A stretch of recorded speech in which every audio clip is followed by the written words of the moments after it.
Hey, and welcome back into viewgolf.net. Dustin Ashby, joined by McRedmond Morelli. This is our chance to kind of feature who are the people, the movers, the shakers, the dreamers, if you will, in the golf business, and why they choose the golf business. McRedmond, how you doing, man?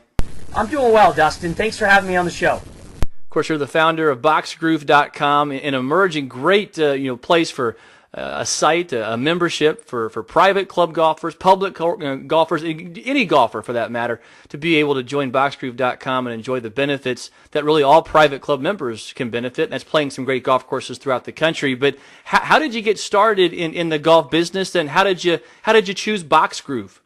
So, it purely was by luck or happenstance. I was playing a lot of golf in the summer of 2008. I was transitioning from Columbus, Ohio, back to Seattle, Washington, where I grew up, and I was playing a lot of golf at my private club, and there were a couple things that I noticed. One is I missed some variety. When I did travel, and traditional reciprocity was hard to achieve. Having to go through my golf pro, make a lot of phone calls. Also, you realize there was a lot of excess capacity out at the private golf course many days of the week where my members weren't out there, and then couple that with late summer, you could start to see something happen in the economy in 2008. Members started dropping out of my club, and obviously out of a lot of clubs. And so I just thought, for those three things, a little bit of variety. Traditional reciprocal process was cumbersome. Private clubs need new members, and a lot of private clubs could use a little revenue. It dawned on me that, boy, wouldn't it be neat if a club could control a little bit of how they consume some of that excess capacity. And so I brainstormed an idea to come up with sort of like a parameter-driven or algorithm-driven way that would allow a private club to be in control, still be exclusive, and move some of their excess capacity and generate some revenue, and also generate some new members. It's amazing how... Dustin, it's no different. What we call it is the endowment effect. In sales, there's a lot of companies that use something called the endowment effect. They want to get the product in your lifestyle. Think of wine tastings. Why do wineries do wine tastings? They have too much inventory, they just need to get rid of it? I mean, of course not. They want you to try it so you buy it. Or take the Lexus car dealer. Dustin, take the car home for the night. Once you pull in the driveway and your neighbor says, "Hey, Dustin, did you get some new wheels?" You're not returning that car tomorrow. You've bought it.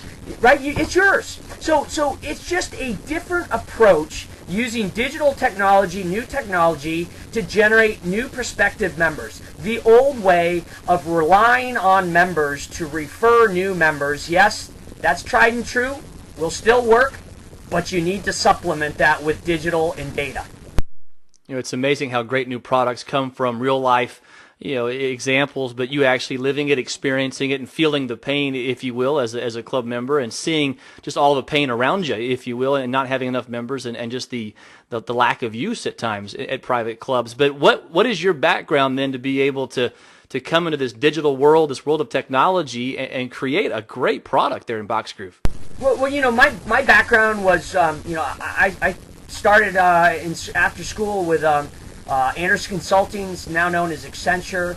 I installed SAP, a very large German software ERP package, for 10, 12 years. So I've always loved technology.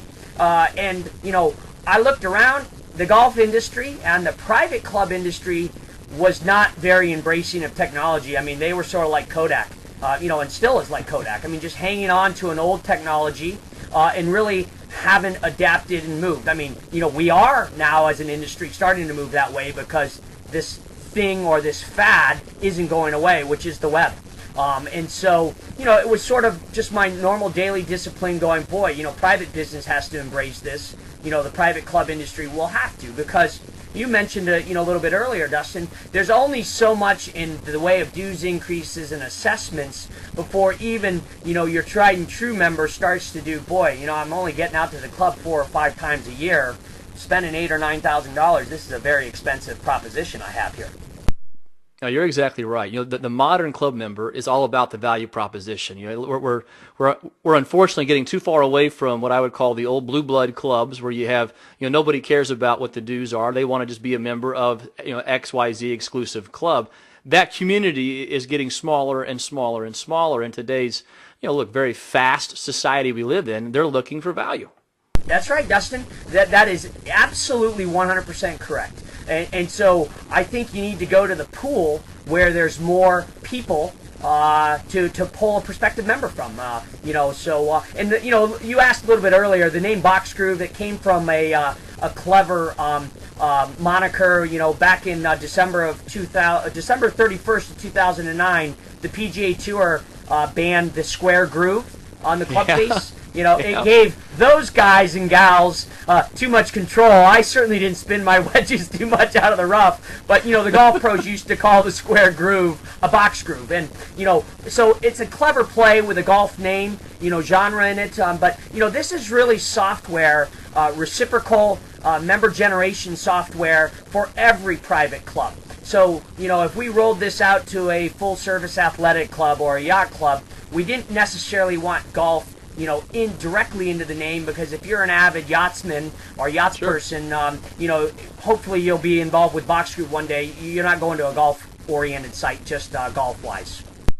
So how big's your team, McRedmond? How big is Box Group now as far as people you have working with you? I mean, with technology, it's amazing how things can scale and scale so easily. So how big is your organization? Right, so we have 5 full-time employees, or colleagues, I like to call them, at Box Group. There's 5 of us. Three of us are original. One came on about 7 months after we started, and we just hired somebody recently. We've got a couple of consultants that help us, and we forged some really big alliances that will come out in 2013 with some major golf companies that are embracing our technology and what we're doing. But we're all dispersed. We're flat. 2 of us are in Seattle, 3 of us are in Ohio. A couple of our consultants are in Florida and Virginia. So we're spread out across the United States. Matter of fact, even a colleague in Canada. Well, as many in the golf business know the saying, if you want to play golf, don't get in the golf business. How often do you get a chance to get out and play? Oh, Dusty, that is so right. I caution all your viewers, if you want to keep playing golf, don't get in the golf business. I used to play, 3 to 5 times a week in the golf months when I was living in Ohio.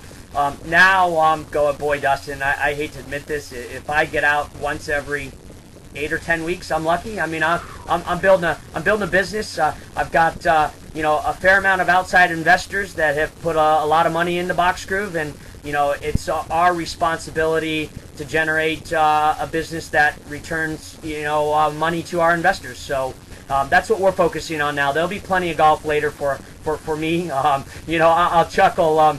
Even my tech team doesn't play much golf, so that's good. They're generating code and making sure it works. Again, doing a great job there with the site. We thoroughly enjoy it, and it's fun following the stories like this one, again, from somebody who sees the need and has found a great product to fill that need. McRedmond Morelli, thanks so much for the time, man. Thanks, Dustin.